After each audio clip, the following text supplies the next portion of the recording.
Hello again, this is Jeff. I'm at Splat Space again this time in the main room. Saturday was a really weird day.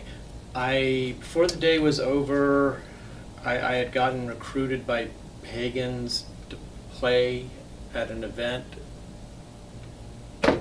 And I had visited a very, very, very peculiar vintage store where the proprietor gifted me the remains of this really old banjo and said I should try to rebuild it. So I've rebuilt one banjo before, repaired one banjo before, but in the words of Emmett Otter, this isn't repairing, this is rebuilding. This is not a practical job in any sense. It's more what I call an apocalypse build. It's when I take something, I've done it with electronics, I've done it with other things, which is incredibly broken, hopelessly broken, no point in fixing it because you could replace it much more easily in other ways, and I do it just to see if it can be done. So this appears to have been handmade. There's no maker's marks on it whatsoever. Handmade with some commercial parts. There's this tension ring, which at some point was painted aluminum, but it's actually ferrous. It's magnetic, so it actually is steel under here, riveted across there instead of made in one piece. The pot, I think, is commercial. I mean, it looks like some commercial pots, but again, because of the era, I'm not exactly sure.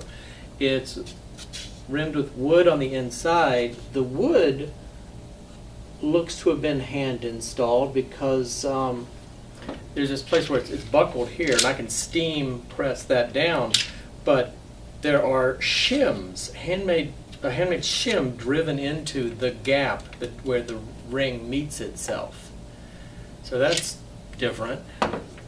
There's also 7 hold downs or tension hooks for tensioning the head left out of 12.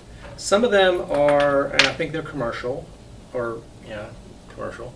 Some of them are this style that has the the sort of sloping butt on it, and then others are the style where the head is basically a hexagonal bolt that's had a hole put through it, and again, that's a little collar on it. Again, that's a commercial design, but they're mixed. It's like half of each.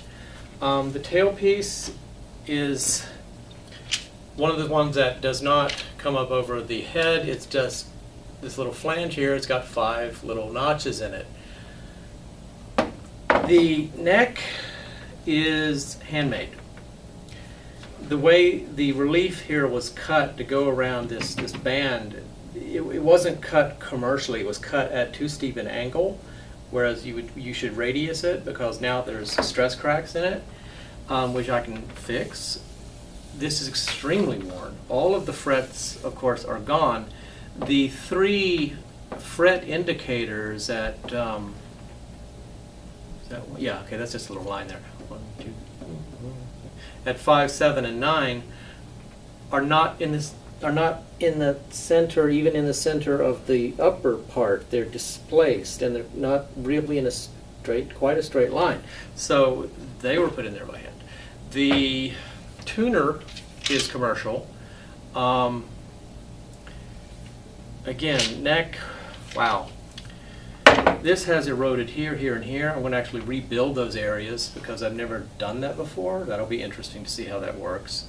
The 5th string tuning peg is gone. The little slotted screw that traditionally serves as the 5th string nut, that's there.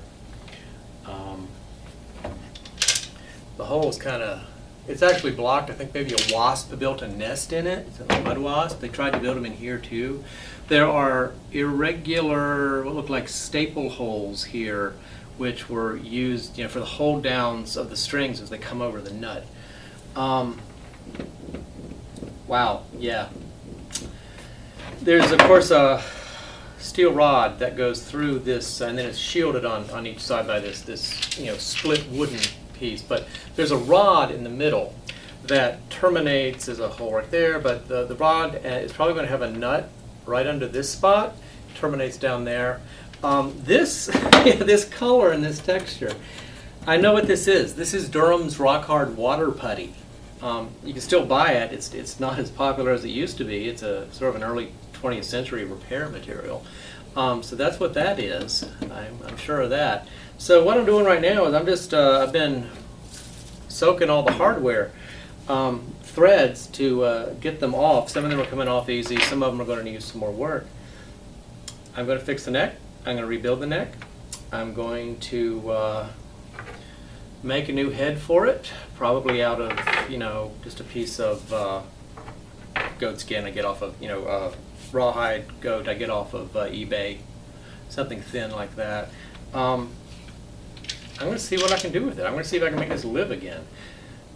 I think I can, but like I said, this is an apocalypse build. It's going to be a weird one. Oh, I forgot to mention, when I was exploring the tension ring, there are papery remnants of something down in this crack between, it's between the head and the pot. It's got that space there, which is necessary to put the tension ring on, tension the head. So there's little papery remnants down in there that I assume are the former head. And so I'm going to, because there was also some stuck to the tension ring at one place. So I'm going to see if I can rescue that once I get the neck off and put it under the scope and see what it is. Lots of things have been used. Even heavy, like vellum paper has been used, as well as cat skins and groundhog skins, and of course plastic now, x-rays, mylar, all kinds of stuff have been used. So kind of curious to see what is down in that crack. So I don't know when I will post about this again, but I will document it because I did not document my last banjo repair, which was not this bad off. So until then, I guess to keep checking this space.